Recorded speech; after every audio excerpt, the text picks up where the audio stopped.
कूर्मावतार जगत जाति दक्ष को 51 कन्याएं हुई। उनमें बड़ी लड़की उमा का विवाह शिवजी से हुआ। 13 कन्याओं का 22 लड़कियों का विवाह अत्रि ऋषि के पुत्र चंद्रमा से और 10 लड़कियों का विवाह धर्म से हुआ। कश्यप की अदिति नाम की स्त्री से और दिति से दैत्य उत्पन्न हुए। कद्रु से नाग, जिंता से चिड़ियों के राजा गरुड़ तथा अरुण, दनु से दानव, शर्मा से कुत्ते तथा और दूसरी हंस आदि पंछी पशु आदि सभी जीव उत्पन्न हुए। सभी देवता और दैत्य समय पाकर बड़े बड़े हुए। दानों का बल बहुत बढ़ गया। उन लोगों की यह शुद्ध समुद्र को मंदर पर्वत से मथ कर अमृत निकालना चाहिए। फिर उन लोगों ने बड़ी प्रार्थना के साथ विष्णु से कहा कि आप कृपा करके इस मंदर पर्वत को अपनी पीठ पर ले लीजिए, जिससे हम लोग समुद्र को भली भांति मथें। उन दैत्य तथा देवताओं की प्रार्थना मानकर विष्णु भगवान ने मंदर पर्वत को अपनी पीठ पर ले लेना स्वीकार कर लिया। जब देवता और दैत्य पानी में उतर आए तब विष्णु आकर खड़े हुए। उस समय समुद्र मनुष्य का रूप धारण कर विष्णु के पास आया और हाथ जोड़कर से बोला, हे भगवान, आप ब्रह्मा हो कर सृष्टि की रचना करते हैं, विष्णु बनकर जगत की रक्षा करते हैं, शिव बनकर जगत का नाश करते। आप एक ही है, किंतु कार्य के लिए इन तीनों रूपों को धारण करते हैं। यदि आपकी इच्छा है कि जरूर ही समुद्र का मंथन किया जाए, तो आप कोई ऐसा उपाय करें जिससे मंदर पर्वत पाताल में चला जाए, बहुत ही अच्छा होता। यदि आप उसको धारण करने के लिए स्वीकार करते। समुद्र की दीनता भरी ऐसी वाणी सुनकर विष्णु ने मंदर का धारण करना स्वीकार कर लिया और आप एक बहुत बड़े शरीर वाला कूर्म कछुआ बन गए और समुद्र में अपने हाथ पैर फैलाकर इधर उधर घूमने लगे। उस समय इनके हाथ पैर के धक्के से समुद्र में बड़ी बड़ी लहरें उठकर आकाश में जा लगी। थोड़ी देर बाद इनने बड़े वेग से मंदर पर्वत को उठाकर अपनी पीठ पर रख लिया और उसके बड़े बोझ को ऐसे सहन कर लिया जैसे बुद्धिमान मनुष्य अपना कार्य सिद्ध करने के लिए राजा के अन्याय को सह लेता है। फिर सम्मति से सर्पों के महाराज वासुकी मथन के लिए डोरी बनाए। उस बड़ी मोटी डोरी के समान वासुकी से वह मंदराचल लपेटा गया। देवता और दैत्य समुद्र के अथाह जल में उतर आए। दैत्य वासुकी के मुंह को और देवता पूंछ की ओर खड़े हो गए। फिर दैत्य ने वासुकी को गला पकड़कर और देवताओं ने पूंछ पकड़कर खींचना प्रारंभ कर दिया। उस समय मंदर पर्वत मथनी के समान घूमने लगा। तब बड़ी घबराहट पैदा हुई।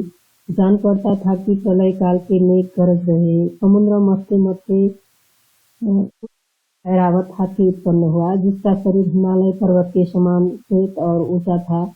उसके चारों दांत बड़े मोटे ऊंचे खंभों के समान जान पड़ते थे। एक बहुत सुंदर घोड़ा भी उत्पन्न हुआ, जिसके उसका नाम उज्जस्वा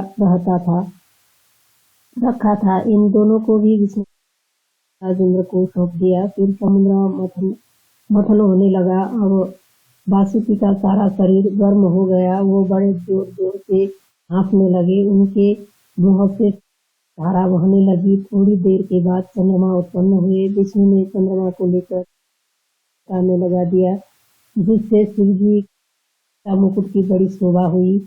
यह अच्छा ही हुआ। अच्छी चीज को अच्छी पर रखना ठीक होता है और इससे उस चीज की प्रति समुद्र से कौस्तुभ मणि निकली, जिसकी चमक से चारों ओर उजाला छा गया। विष्णु ने उसको अपने हृदय में लगा लिया, जैसे सज्जन दूसरे प्रकार को हृदय में धारण करते हैं। थोड़ी ही देर के बाद एक बड़ा सुंदर पेड़ उत्पन्न हुआ, जिसकी डाल में सोने और पत्र, फूल और फल हीरा, मोती, पन्ना, नीलम, पुष्पराज, मणिक आदि रत्नों के थे। उसका नाम कल्पवृक्ष और पारिजात रखा गया। विष्णु ने उसको इंद्र के बगीचे में रोपवा दिया। इसके बाद उस समुद्र से कालकूट नामक विष उत्पन्न हुआ, जिसकी दवा लगने से देवता और दैत्य मूर्छित हो रहे थे। उस समय जिसकी हवा लगने से देवता और दैत्य मूर्छित हो रहे थे। उस समय विष्णु प्रार्थना की कि आप इसे छटकी जाइए, नहीं तो सारा संसार ही जल जाएगा। शिव जी को लाचार होकर विष्णु की बात माननी पड़ी। शिव जी कालकूट को उठाकर पी गए, जिसकी ताप से उनका गला काला हो गया। इसी से उनका नाम नीलकंठ पड़ गया। दुखदायी था तो भी बस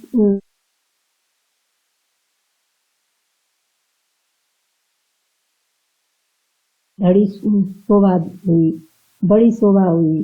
जान पड़ता था कि उनके गले में कस्तूरी लगी है। उसके बाद उस समुद्र से लक्ष्मी उत्पन्न हुई, जिनका शरीर मक्खन समान कोमल और चिकना था। उनके शरीर की चारों ओर चांदनी सी ज्योति चक रही थी। विष्णु ने उस परम सुंदरी स्त्री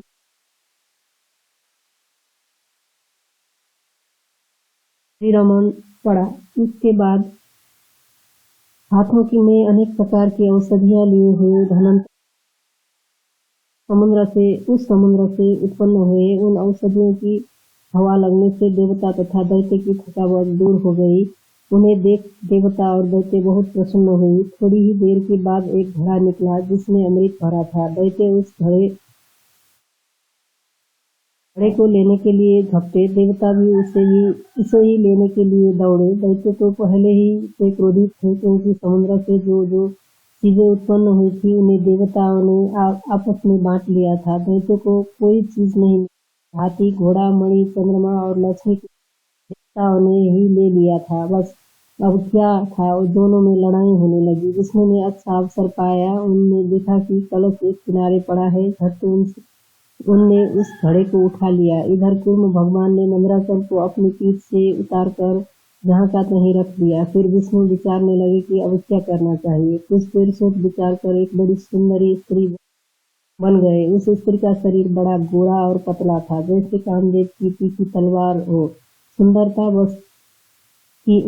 सुंदरता उसकी देह पर छलक रही थी। वह अपने प्रेम भरे भाव से दैत्यों की मोहित करती हुई और आ पहुंची। उसका श्रृंगार तथा हाव भाव देखकर दैत्य मोहित हो गए, यहाँ तक कि उनको अमृत के घड़े की तनिक भी सूझी।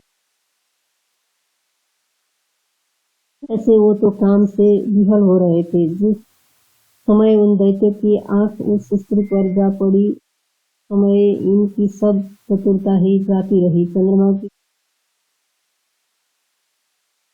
सारा ज्ञान अब वो अमृत को न ले ही सकते थे, न छोड़ ही सकते थे। उन लोगों के छोड़ दी। अब तो वो प्रेम से भरे अधरामृत को पीने के लिए चमकने लगे। उनका सारा प्रताप नष्ट हो गया। वो आपस में कहने लगे, वाह, यह कैसी सुंदर स्त्री है। इसका मुंह चंद्रमा के समान, चाल मतवाले हाथी के समान, देह की लाई अमृत के समान, सुंदरता लक्ष्मी के समान और दोनों होठ मानिक के समान है। जान पड़ता है कि समुद्र से उत्पन्न हुए सभी पदार्थ को देवताओं ने ले लिया, हम लोग को कुछ भी नहीं मिला। इसलिए समुद्र ने डर कर हम लोगों को प्रसन्न करने के लिए इस स्त्री को भेजा है। यदि हम लोग इसके कमल के समान कोमल हाथों से दिए हुए अमृत को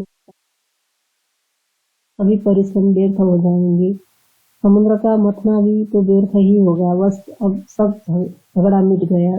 तब दैत्य ने अमृत का घड़ा उसी सुंदरी के हाथ में रहने दिया। वह सुंदरी उस बड़े घड़े को देवताओं के पास पहुंची। झट देवता लोग पांत लगाकर अमृत पीने के लिए बैठ गए। राहु समझ गया। वह झट देवता बनकर देवताओं के बीच अमृत पीने के लिए बैठ गया। वह अमृत पीने की चाह से व्याकुल हो रहा था। राहु की दाहिनी ओर सूर्य और बाईं ओर चंद्रमा थे। घबराकर बड़ी शीघ्रता के साथ जीभ लपलपाकर अमृत पीना देखकर उन दोनों ने राहु को पहचान लिया कि यह राक्षस है। सूर्य राहु का गला काट दिया। बेचारे की आकार भी पूरी तरह न निकली थी। उसी समय उसका भगवान विष्णु ने देवताओं के उपकार के लिए इतने कष्ट उठाए। कूर्म कछुआ बनकर अपनी पीठ पर आया, देवता को अमृत पिलाया, समुद्र से निकले हुए रत्न देवता को दिए और लक्ष्मी को लेकर आप खुशी हुए।